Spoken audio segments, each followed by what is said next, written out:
Graça e paz que vem do Senhor Jesus. Dando continuidade ao nosso estudo acerca das 7 cartas às igrejas da Ásia, as 7 cartas às igrejas do Apocalipse, vamos analisar hoje carta à igreja em Pérgamo, que está em Apocalipse capítulo 2, versículos 12 a 17.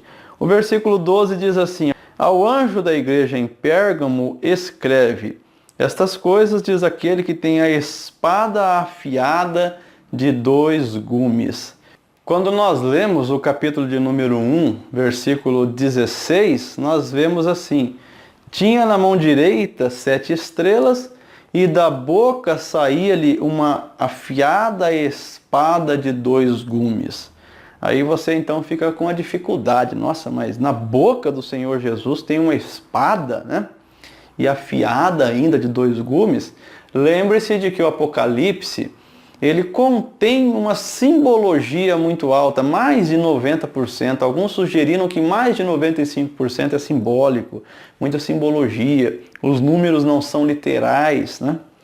Se você ler Hebreus capítulo 4, versículo 12, você vai compreender que esta espada é a palavra dele, com a qual ele julgará todos aqueles que não creram nele por meio da sua palavra. Quem crê é justificado, regenerado e salvo, lavado pelo Espírito Santo, porque é isso que implica crer em Jesus. É muito mais do que abrir a boca e falar. E quem não crê, então está entrando em condenação. O Senhor Jesus foi claro, ele mesmo disse isso, não há dificuldade nenhuma de nós compreendermos isso. Conheço o lugar em que habitas, onde está o trono de Satanás. Aqui é interessante porque é tão específico essa sentença à igreja em Pérgamo. Se você for observar, esse trono de Satanás, pela interpretação que eu mostrarei aqui, ele estava no Império Romano inteiro, porque tudo quanto é cidade tinha lá, umas mais, outras menos, né? Mas todas elas tinham, de certa forma, uma estátua ao imperador. Então, por exemplo, Esmirna. Eu falei outro dia acerca da igreja em Esmirna, mas não expliquei isso lá, eu vou explicar aqui agora. Policarpo, ele viveu em Esmirna. Existe um filme que você encontra no YouTube chamado Policarpo, esse filme é recente. Você percebe que não havia, até uma certa altura, esta obrigação de cultuar o imperador em Esmirna. De repente, do nada, começa-se a exigir, e Policarpo não vai nem fazer, e como bispo da cidade, da igreja, ele nem vai permitir que se faça isso, e começa então a perseguição que gera a morte de alguns cristãos e dele próprio, Policarpo. Então, o que será que havia em Pérgamo para que haja essa afirmação tão grande do Senhor? Conheço o lugar em que habita, onde está o trono de Satanás. Eu vou deixar para você aí o link do blog, especificamente da seção onde está o estudo da igreja em Pérgamo. E aqui eu tenho uma explicação acerca disso. O trono de Satanás, desse versículo 13, pode se referir a um altar de 60 metros de altura em honra a Zeus, tido como Deus máximo pelos gregos e pelos romanos com o nome de Júpiter, ou ao fato de que Pérgamo era o centro da adoração ao imperador. Outras estátuas também eram encontradas em Pérgamo, como o templo a Augusto, considerado filho de Deus, e o templo a Esculápio, deus da cura em forma de serpente a quem se devia depositar confiança. Cultuar a Zeus implicava em uma afronta ao Deus Criador, o que implica em adorar ao dragão do Apocalipse. Cultuar ao imperador, o pretenso vigário de Deus na terra, implica no mesmo que adorar a besta ao Apocalipse, a besta do Apocalipse. Cultuar a Esculápio, o Deus que regenera, era uma afronta ao Espírito Santo, pois é ele que lava, regenera e renova o cristão. Então talvez seja essa essa tríplice adoração que havia em Pérgamo, que seja uma afronta à Trindade. E talvez seja por isso que o Senhor Jesus diz que ali está o trono de Satanás. E que conservas o meu nome e não negastes a minha fé. Ainda nos dias de Antipas, minha testemunha, meu fiel, o qual foi morto entre vós, onde Satanás habita. O Senhor Jesus, ele não esquece dos seus servos. Aqui ele dá um exemplo de um servo, o qual nós não temos muita informação acerca dele, mas o Senhor Jesus tem. Vivia entre eles, foi morto, foi sacrificado. Ele é um daqueles que você vai encontrar, sabe onde? Em Apocalipse capítulo 6, versículos 9 em diante. Quando ele abriu o quinto selo, vi debaixo do altar as almas daqueles que tinham sido mortos por causa da palavra de Deus e por causa do testemunho que sustentavam. Clamaram em grande voz, dizendo: até quando, ó soberano Senhor, santo e verdadeiro, não julgas nem vingas o nosso sangue dos que habitam sobre a terra? Então a cada um deles, e aí segue o relato. Então Antipas era com certeza um desses que estavam já nesse dia que o Senhor Jesus relata, estava ali com a sua alma debaixo do altar e clamando, por essa justiça. Essa mesma justiça que talvez o cristão clame hoje. Nossa, mas Deus não vai fazer nada? A coisa está feia. Até quando Deus vai deixar Satanás agir? Se Jesus venceu na cruz, por que ele não acaba com o sofrimento? Os cristãos, eles ficam conjecturando porque não conhecem a palavra de Deus. Perecem porque não conhecem a palavra de Deus. Existe um tempo delimitado e nós não sabemos que tempo é esse. Satanás foi lançado à terra, capítulo 12 de Apocalipse mostra isso, com um grande furor, porque ele sabe que lhe resta pouco tempo. Então alegre-se porque resta pouco tempo. Agora, este pouco tempo pode levar a sua vida inteira. E você ainda não verá, esse agir de Deus enquanto você estiver vivo. Mas tenha por certo que com Cristo você já é mais do que vencedor. E essa é a vitória que vence o mundo, a nossa fé. Mas chegará o dia em que Jesus porá fim a esse sistema, a esse século, e aí ele reinará plenamente na Nova Jerusalém, como de fato ele já reina nos céus, Reinará na nova terra também, junto com a sua igreja. Tenho, todavia, contra ti algumas coisas. Olha o padrão das 7 cartas do Apocalipse. Primeiro o elogio, depois as críticas. Então aprenda isso também, que nós somos assim, nós somos pessoas que falhamos e alguns falham conosco. E aí eu penso na esposa, no marido, nos filhos, nos amigos, Sempre que você tiver que fazer uma repreensão, comece pelo elogio, porque é tão fácil criticar, Difícil às vezes é elogiar, e o Senhor Jesus não tem dificuldade nenhuma em elogiar. Tenho, todavia, contra ti algumas coisas, pois que tens aí os que sustentam a doutrina de Balaão, o qual ensinava Balaque a armar ciladas diante dos filhos de Israel para comerem coisas sacrificadas aos ídolos e praticarem a prostituição. É importante que você acompanhe no blog, até porque eu não estou colocando nesse vídeo todas as informações. No blog eu sempre tenho algumas informações a mais, as quais você pode considerar útil. Estou deixando o link aí na descrição do vídeo. Nos dias da igreja de Pérgamo, um antigo costume de Balaão agora é praticado pelos nicolaítas. Você prestou atenção nisso?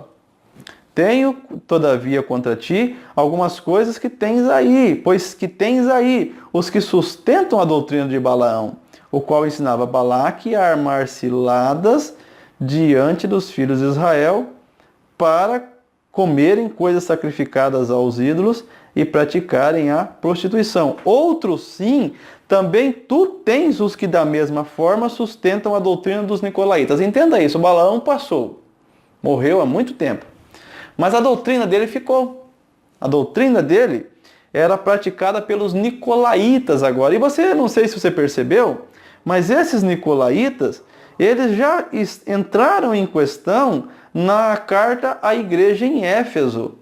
no capítulo 2, versículo 6, tens contudo a teu favor que odeias as obras dos nicolaítas. Quando eu falei lá na carta à igreja em Éfeso, eu não dei tantos detalhes acerca dos nicolaítas, né? Se você está acompanhando o estudo, agora você terá um pouco de detalhes acerca dos nicolaítas lá em Éfeso. É a mesma doutrina de Balaão, que já é citado ali em Números a partir do capítulo 22 até 24, né? Olha os detalhes. Então esse mesmo costume de Balaão agora é praticado pelos nicolaítas. Seduzia o povo de Deus à idolatria e imoralidade. Esse costume de Balaão é observado na Bíblia em Números 22 a 24, capítulo 31, versículo 16. Ele era um profeta. Ele prostituiu seus dons com o objetivo de ganhar dinheiro. É a conclusão a que se chega quando procurou novamente ao Senhor diante do envio dos mensageiros de Balaque. A estratégia de Satanás, quando não pode vencer a igreja, é adentrar nela. Isso sempre é a estratégia de Satanás. Não pode vencer? Ele não pode vencer a igreja do Senhor Jesus. De forma nenhuma. O Evangelho é vitorioso. Ele é o primeiro selo do Apocalipse. Ele sai vencendo e para vencer. Satanás sabe que não pode vencer a igreja. Ele pode até vencer o pregador, o missionário. Muitos morrem. Mas o Evangelho ele não pode. Então a estratégia de guerra dele é muitas vezes adentrar na igreja. E aí, né? Por exemplo, o imperador Juliano, o apóstata que viveu depois de Constantino, ele fez uso de Atanásio, um servo da igreja, mas naquele tempo havia dois partidos, igual o partido político, né? O dos nicenos e o dos arianos. Então ele não persegue Atanásio como Constantino perseguiu, deixando-o solto. Qual era a estratégia? Se eles ficarem brigando entre si, eles se destroem e eu não preciso destruir a igreja que cresceu no império. Né? Perceba a estratégia. Balaão se deixou seduzir pelo dinheiro e orientou os filhos de Israel a se casarem com mulheres pagãs com o objetivo de comerem comidas sacrificadas aos ídolos e praticarem imoralidades sexuais. Os nicolaítas abusavam da imoralidade e assim abusavam da graça de Deus. Veja que a velha prática condenada por Deus, que resultou em condenação do povo nos tempos de Moisés, isso você vai encontrar em Números capítulo 25, versículo 4. Era novamente a prática comum em Pérgamo que levou o Senhor a advertir sua igreja. Quando você lê a primeira sessão de Balaão, capítulos 22 a 24, tudo isso que eu falei parece estar fora do contexto. Mas quando você prossegue lendo, e quando você lê Números 25, você vê que algumas coisas não foram contadas adequadamente, mas Balaão fez mais do que simplesmente aquele discurso com Deus, é para ir, é para não ir, sabia que não era para ir, vai perguntar se é para ir. Ele depois, por alguma razão, ele vai, de uma forma muito específica ali em Números capítulo 25, ordenar, né, ou orientar um casamento com mulheres pagãs com esse objetivo de comer comidas sacrificadas aos ídolos, praticar imoralidade sexual. E isso Moisés condena. O que é que os nicolaítas faziam? Agora no tempo da igreja em Pérgamo, no tempo da igreja em Éfeso, pois eles aparecem nas duas cartas. Exatamente isso. Abusavam da graça de Deus. Exatamente o que nós temos em Romanos capítulo 6. O que se atribuía ao apóstolo Paulo? Atribuía-se ao apóstolo Paulo que ele ensinava que Deus salva pela graça. Então, quanto mais você pecar, mais graça de Deus você terá. É isso que os nicolaítas faziam. Peque bastante, que quanto mais você pecar, mais você terá a graça de Deus. Você já foi salvo, né? Então agora você pode viver porque uma vez salvo, para sempre salvo, né? Então era o costume aqui dos nicolaítas. Leia Romanos capítulo 6 e você vai entender que o apóstolo Paulo está dizendo, não, como poderemos viver no pecado, nós o que para ele morremos, né? Não faz sentido nenhum. Então, os nicolaítas foram aqui explicados, né? Vocês têm aí o que da mesma forma sustentam a doutrina dos nicolaítas. Portanto, arrepende-te. Essa é a mensagem do Senhor. Saia do pecado. Abandone o pecado. O cristão não pode viver no pecado. O cristão não tem compromisso. O cristão morreu para o pecado, como em Romanos capítulo 6. Arrepende-te.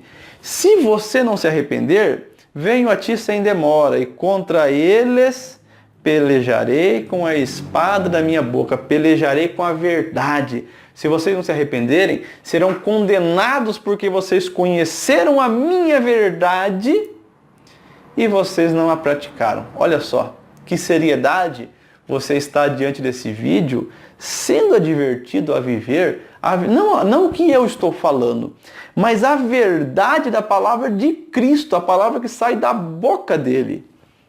Se você não ouvir, é por ela que você será condenado, ou pelo Senhor Jesus, por meio da palavra dele. Mais uma vez, quem tem ouvidos, ouça o que o Espírito diz às igrejas. Ouça, guarde no coração, pratique, frutifique. Ao vencedor, dar-lhe-ei do maná escondido, bem como lhe darei uma pedrinha branca, e sobre essa pedrinha escrito um novo nome, o qual ninguém conhece, exceto aquele que o recebe. O maná, olha aquele alimento lá dos tempos de Moisés, o pleno alimento que mantinha, né, completamente o corpo, satisfazia. Assim será nos céus. Seremos completamente satisfeitos por Deus. Bem como lhe darei uma pedrinha branca, e sobre essa pedrinha escrito um novo nome. Naqueles tempos, os júris votavam pela absolvição jogando uma pedrinha branca, né, em uma urna. Então, quer dizer, ele jogava a pedrinha branca e ali acontecia, né, o resultado do julgamento. Bem como lhe darei uma pedrinha branca, absolvição, né, lhe darei salvação, se você crê. Mas essa crença se expressa nas suas atitudes de ouvir, de viver. Quem ama o Senhor Jesus pratica a sua palavra, disse ele, né? Então aí você terá essa recompensa.